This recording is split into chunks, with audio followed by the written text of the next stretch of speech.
Hey everybody, it's John here with Lake Erie Chestnuts. Thought I'd give you an update today.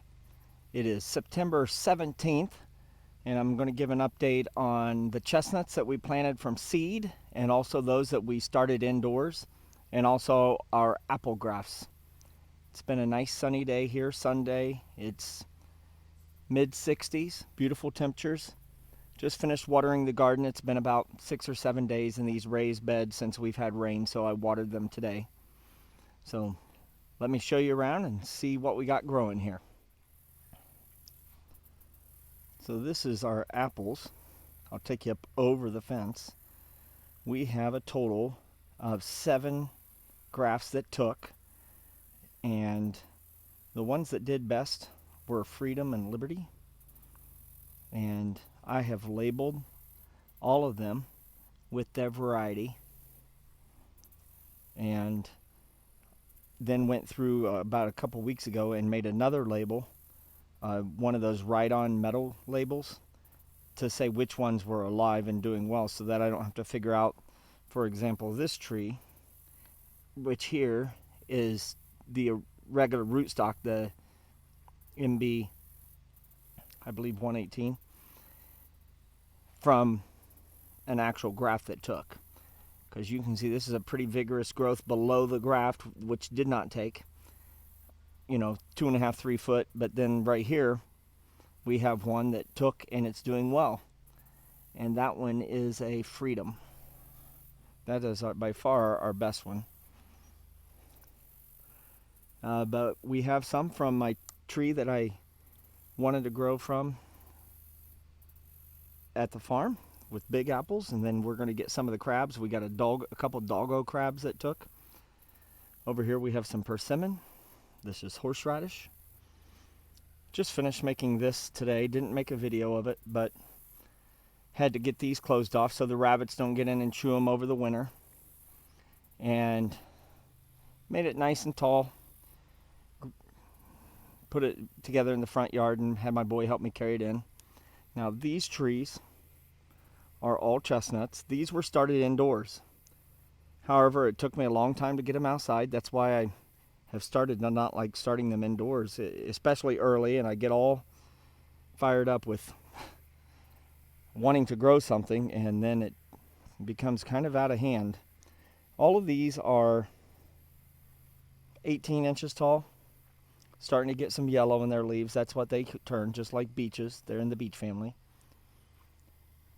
They didn't do any better, the ones I started, than these, which I have in this one. You can see them here. They just look a little healthier when I started them from seed. Now this group is all just hybrids from the orchard.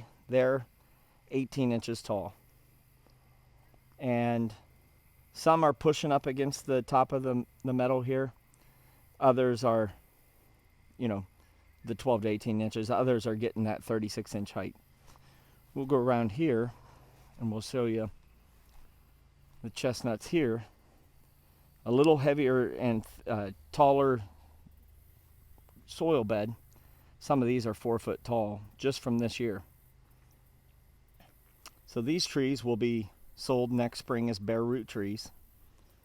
We got some catnip here, and we got a bee working.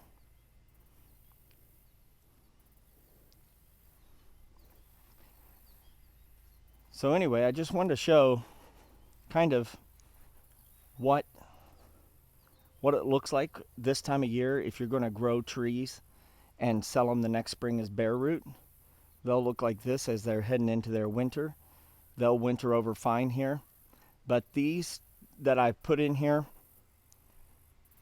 from starting indoors, they're going to grow a whole second season. This soil is 12 to 14 inches deep. It's heavily amended.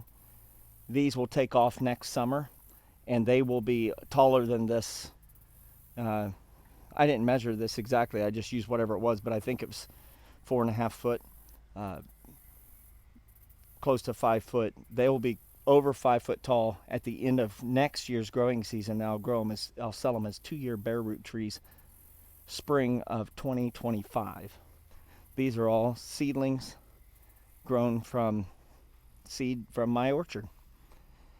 But I am going to, this fall, really focus on knowing I have very few trees that are grafted, only 3 of them, none of which are producing yet. But I'm going to really focus on which tree the seeds came from, and I'll know the mother tree at least of that was a parent of that tree that's dropping, so we'll know a little bit about its heritage. But of course, we have everything in the orchard, so nothing is going to grow pure. Nothing is grafted. So we'll have mostly Chinese, a little bit of American, some Japanese, maybe even a little chinkapin genetics in that. Crenata, sativa, all a little bit in there, but should all have good blight resistance, with the occasional one that has susceptibility. So that's what we got growing in here. Just thought I'd give a little update. We got this one with the top opened, this one with the top closed, these without tops. Now I use the tops because I don't want birds coming in and taking the seeds, or squirrels climbing in there and getting the seeds. But I don't know if that's a real problem right here where I live. The squirrels aren't terrible.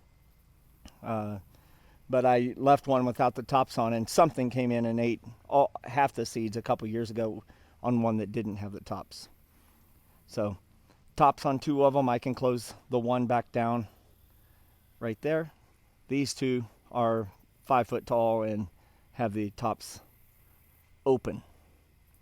So I'm going to reproduce this, but I'm going to have a much bigger one next spring. That's a plan for next spring out at the orchard. And I'll leave you with why I'm kind of circling around here. I have some beautiful blackberries that I would love to harvest right here. Big, huge, triple crown blackberries. You see those? However, you see that kind of hole there? You see action moving in and out there? Yep. We have a very successful yellow jacket nest. They've made a secondary hole here. So we're just kind of being nice to them, and hopefully they'll be nice to us.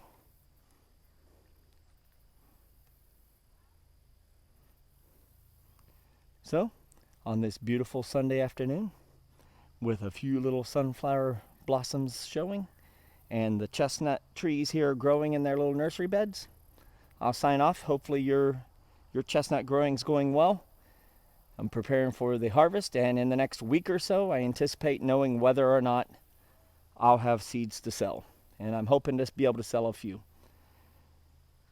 Anyway, thanks for following me here. If you haven't clicked that like button, please do. If you haven't clicked subscribe, we're so close to 4,000 subscribers. That would be awesome if you guys could subscribe if you're not subscribed. It'll be chestnut videos, a little bit of hunting, and a little bit of just general messing around on the farm. So follow along and subscribe if you can. It's a cheap price for cheap entertainment. All right. Thanks a lot, y'all. Remember, if you're not out there growing, guys and gals, you're dying.